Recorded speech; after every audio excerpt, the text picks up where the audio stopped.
किरात राई बान्तावा र भाषा।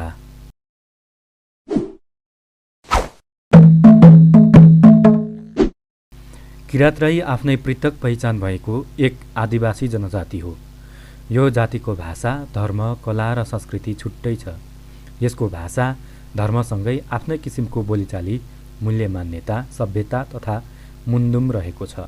सोही किरात राईको हाँगा वा सन्तान नै किरात राई बान्तावा हो, जोसँग आफ्नै मौलिक भाषा, संस्कार, रहनसहन इत्यादि रहेको छ। किरात राई बान्तावाको बसोबास पनि किरात क्षेत्रमै सघन रूपमा रहेको छ। किरात राई बान्तावाको उत्पत्ति तथा यसबारे थप स्पष्ट हुन यहाँ केही चर्चा गरिएको छ। बान्तावा को हुन्? बान्तावा किरात राई आदिवासीभित्रको एक समुदाय हो। बान्तावाहरू आफूलाई किरावा भनेर पनि चिनाउने गर्छन्। किरावाको पुरा रूप पनि किरात राई बान्तावा नै हुन्छ। बान्तावाहरूको सघन बसोबास पूर्वी नेपालको भोजपुर, खोटाङ, उदयपुर, धनकुटा, इलाम, पाँचथर लगायतका जिल्लामा रहेको छ। यस्तै पछिल्लो समयको स्थानान्तरणले नेपालका विभिन्न भूभाग तथा मुलुक बाहिर भारत, बेलायत, हङकङ लगायतका मुलुकमा पनि स्थायी बसोबास गर्नेहरू बढ्दै गइरहेका छन्। भारतको सिक्किमका विभिन्न क्षेत्रमा सघन बसोबास नै रहेको पाइन्छ। त्यस्तै वेस्ट बङ्गाल राज्यका दार्जिलिङ, सिलगुढी लगायतका स्थानमा पनि बान्तावा राईहरूको बसोबास रहेको छ।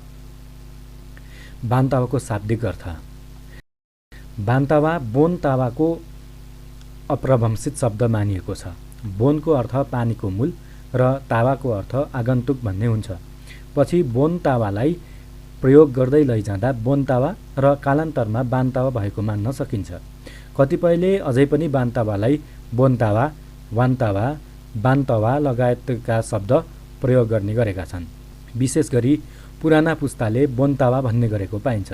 यद्यपि पछिल्लो समय बान्तावाहरूको प्राविक भेलाले सबैलाई समेट्ने गरी बान्तावा शब्द प्रयोग गर्ने निर्णय गरेको छ।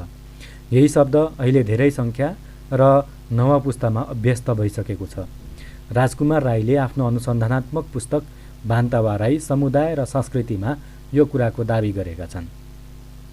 यसरी बोनलाई पछ्याउँदै आएका तावा भनेर बान्तावाको चिनारी गर्ने हो भने उनीहरू हिमाली क्षेत्रबाटै आएका हुन्। यसर्थ उनीहरू प्राचीन समयमा हिमाली क्षेत्रमा बसोबास गर्ने किरातहरूको सन्तान हुन्। यसरी शाब्दिक अर्थलाई केलाउँदा बान्तावा पानीको मूललाई पछ्याउँदै आएको एक आदिवासी समुदाय हो। बान्तावासँग आफ्नै भाषा, संस्कार तथा संस्कृति रहेका छन्। बान्तावा भाषा। बान्तावा भाषा भोट बर्मेली भाषा समूहमा पर्छ। 2068 सालको जनगणना अनुसार नेपालमा 123 भाषाहरू बोलिन्छन्। तीमध्ये 25 वटा भाषा किरात राई जातिभित्र बोलिन्छन्। ती 25 मध्ये सबभन्दा धेरै बोलिने भाषा बान्तावा भाषा हो। बान्तावा भाषालाई मुख्य गरी दुई किसिममा बाँड्न सकिन्छ। पहिलो मुन्दुमी भाषा हो, जुन भाषा सामान्य व्यक्तिले बुझ्न कठिन हुन्छ। यो बुझ्न मुन्दुमको ज्ञात हुन जरुरी छ। यी शब्द लगभग अपरिवर्तित वा अपरिमार्जित हुन्छन्। यो भाषा पितृकार्य तथा विभिन्न सांस्कृतिक कार्य गर्दा मात्र प्रयोग हुने हुँदा पनि सबैले बुझ्न नसकिने भएको हो। सीमित व्यक्तिले मात्र सांस्कृतिक कार्य गर्दा प्रयोग हुने हुँदा यो मुन्दुम भाषा जोगाउन जटिल हुँदै गइरहेको छ। दोस्रो हो सामान्य बोलीचालीको भाषा। हरेक दिन दिनचर्याका लागि बोलिने भाषा सामान्य हुन्छ। यो सबैले बुझ्ने र मुन्दुमी भाषाभन्दा व्यापक प्रयोगमा रहेको छ। यसैगरी बान्तावा भाषालाई क्षेत्रगत तथा लवजका हिसाबले पनि छुटेको बुझ्न सकिन्छ। विशेष गरी हतुवाली र आमचोके गरी दुई क्षेत्रगत भाषिका रहेका छन्। तर हाल आएर दुङमाली, धनकुटेली र छिन्ताङ्गे भनेर पनि भाषिकाहरू विकसित भएका छन्। यी भाषिकाहरू एक अर्कासँग केही फरक छन्। अमेरिकन इङ्ग्लिस र ब्रिटिस इङ्ग्लिस भने चाहिँ यिनका भाषिकाहरूमा उच्चारण केही फरक पाउन सकिन्छ। तर एकले अर्काको भाषिका नबुझ्ने हुँदैन। केही कठिनाइ चाहिँ पक्कै हुन्छ। बान्तावा भाषी वक्ताहरू नेपाल लगायत विभिन्न मुलुकमा 5 लाखभन्दा बढी रहेको अनुमान भाषाविदहरूले गरेका छन्। यसका वक्ताहरू घटिरहेको तथ्याङ्कले देखाएको छ। नेपालको 2068 सालको जनगणना अनुसार बान्तावा भाषी वक्ताहरू 1,32,583 जना रहेका छन्। 2058 सालको जनगणनामा 3 लाख बढी रहेको वक्ता सङ्ख्या 68 सालमा घटेको हो। यद्यपि घट्नुका कारण धेरै बान्तावाभाषी वक्ताहरूले राई भाषा लेख्नु पनि रहेको देखिन्छ। प्रदेश 1 मा राई भाषीको सङ्ख्या 1,20,791 रहेको छ, जबकि राई जाति हो, भाषा होइन। यद्यपि 2078 को जनगणनामा बान्तावाभाषीको सङ्ख्या बढ्न सक्ने अनुमान गरिएको छ। विभिन्न संस्थाहरूले गरेको जनचेतनामूलक कार्यक्रमका कारण सङ्ख्या बढ्न सक्ने अनुमान गरिएको हो।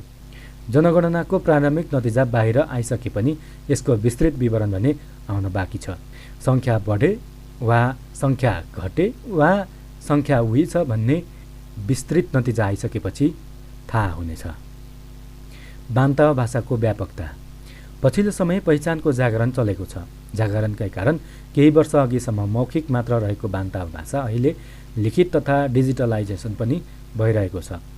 पछिल्लो समय विकास भएको प्रविधिका कारण यसको डिजिटलाइजेसन गर्न सजिलो भएको हो। यद्यपि त्यस्तो डिजिटलाइजेसन भने आधिकारिक रूपमा भएको छैन। व्यक्तिगत प्रयासमा कतिपयले एप्स बनाउने, युट्युब, फेसबुक लगायतका माध्यममा कन्टेन्ट बनाएर प्रस्तुत गर्ने गरेका छन्। साथै अनलाइनमा भाषा सिकाइ कक्षा पनि चलाउने प्रयास भइरहेका छन्। यस किसिमको प्रयासले भाषाप्रति जागरण ल्याएको देखिन्छ। राजनीतिक परिवर्तन र सङ्घीयताको कार्यान्वयनपछि बान्तावा भाषीको सघन बसोबास रहेका क्षेत्रमा यस माध्यमबाट पढाइ पनि भइरहेको छ। आधारभूत तहमा बान्तावा भाषाको विषय समावेश भई पढाइ भइरहेको हो। हाल प्रदेश 1 का विभिन्न स्थानीय तहका विद्यालयहरूमा यसको अध्ययन अध्यापन भइरहेको छ। बान्तावा भाषाको विकासमा विभिन्न क्षेत्रहरूको योगदान अतुलनीय छ। ती क्षेत्रहरू छोटकरीमा यहाँ प्रस्तुत गरिएका छन्। यिनलाई छुट्टै विषयवस्तु बनाएर विस्तृत अध्ययन पनि गर्न सकिन्छ। बान्तावा साहित्य। भाषा साहित्यमा व्यापक प्रयोग भए मात्र समृद्ध हुन्छ। बान्तावा भाषाको विकासमा साहित्य लेखनले ठूलो योगदान दिँदै आइरहेको छ। यद्यपि यो बामे सरिरहेको छ। बान्तावा भाषामा कविता लेख्ने तथा प्रकाशन गर्ने, गीत, गजल, कथा, निबन्ध लगायत लेख्ने कार्य पनि भइरहेका छन्। त्यस्तै बान्तावा भाषामा उपन्यास तथा संस्मरण लेख्ने कार्यको पनि थालनी भएको छ। साहित्य लेखनमा बुङाखा मासिक र पदममालाहाङको अतुलनीय योगदान रहेको छ। बुङाखाले असीम बान्तावा, निराजन भटास, जीडी जागाई, मनोज साङसोन, दीपक बान्तावा, उत्तम इस्माइल, विजय ग्वाले, लक्ष्मी राई, रविन्द्र दिखुक्पा, कृष्ण बान्तावा, आशा साब्लाटेन, रामकुमार राई र आनको राई जस्ता साहित्यकर्मीको जन्म दिएको सम्पादक पदमवालाहाङ राईले उल्लेख गरेका छन्। यति मात्र नभएर जय शिवाहाङ, चन्द्रकुमार हतवाली, मानबहादुर खामलुङ जस्ता अग्रज लेखकहरूमा पनि बुङाखाको प्रभाव परेको देखिन्छ। बान्तावा भाषा पत्रकारिता। रेडियो नेपालको केन्द्रीय प्रसारण सिंहदरबार काठमाडौँबाट 2051 साल भदौ 1 मा बान्तावा भाषाको समाचार प्रसारण सुरु भयो। त्यसलाई नै बान्तावा भाषामा पत्रकारिताको बिउ मान्न सकिन्छ। समाचार प्रसारणको केही वर्षपछि क्षेत्रीय प्रसारण धनकुटाबाट बान्तावा भाषाको प्रसारण गरियो। त्यसको निरन्तरता अहिले पनि रहेको छ। यसरी रेडियोबाट सुरु भएको बान्तावा भाषा पत्रकारिता छापा माध्यम, टेलिभिजन हुँदै पछिल्लो समय डिजिटल माध्यममा पनि आइपुगेको छ। रेडियो नेपालपछि विभिन्न एफएम रेडियोबाट पनि समाचार प्रसारण हुन थाले। त्यस्तै विभिन्न किसिमका रेडियो कार्यक्रमहरू पनि उत्पादन हुन थाले। इलामको वाणी एफएम, धरानको रेडियो गणतन्त्र नेपाल, काठमाडौँको कान्तिपुर एफएम लगायतका रेडियोबाट बान्तावा भाषाका कार्यक्रमहरू उत्पादन तथा प्रसारण भइरहेका छन्। हाल टेलिभिजन कार्यक्रम पनि प्रसारण भइरहेका छन्। इन्डिजिनस टेलिभिजन तथा आइटिभी मार्फत आनखिम आन्यङ कार्यक्रम नियमित प्रसारण भइरहेको छ। यसमा रिता राराहाङ राईको ठूलो योगदान रहेको छ। छापा माध्यमबाट बान्तावा भाषा पत्रकारिताको नेतृत्व बुङाखा मासिक पत्रिकाले गरिरहेको छ। यो विक्रम सम्वत 2061 पुसदेखि निरन्तर प्रकाशन हुँदै आइरहेको छ। यसले नै किरात राई बान्तावा भाषीहरूमा साहित्य चेत पनि खोलेको हो भन्न कुनै हिचकिचाहट गर्नु हुँदैन। यद्यपि बुङाखाभन्दा पहिला 2058 सालदेखि किरावाबुङ पत्रिका पनि प्रकाशन भएको देखिन्छ। त्यसले निरन्तरता भने पाउन सकेन। सो पत्रिकामा विभिन्न भाषीहरूको लेख, रचना तथा गतिविधिहरू छापिने गरेका थिए। छापा माध्यममा बान्तावा भाषा पत्रकारिताको सुरुवात किरावाबुङबाट भएकाले त्यसको ठूलो योगदान रहेको भन्न सकिन्छ। तर खास बान्तावा भाषामा मात्र प्रकाशन भएको पत्रिका बुङाखा हो।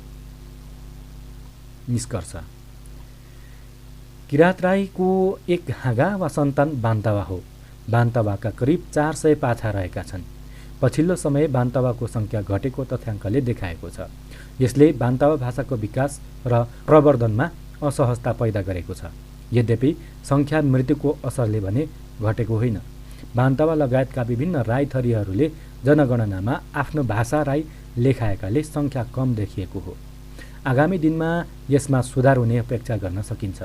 सङ्ख्यामा सुधार भएमा भाषाको सम्वर्धन र प्रवर्धनमा राज्यले समेत लगानी गर्नेछ, अभिभावकत्व ग्रहण गर्नेछ।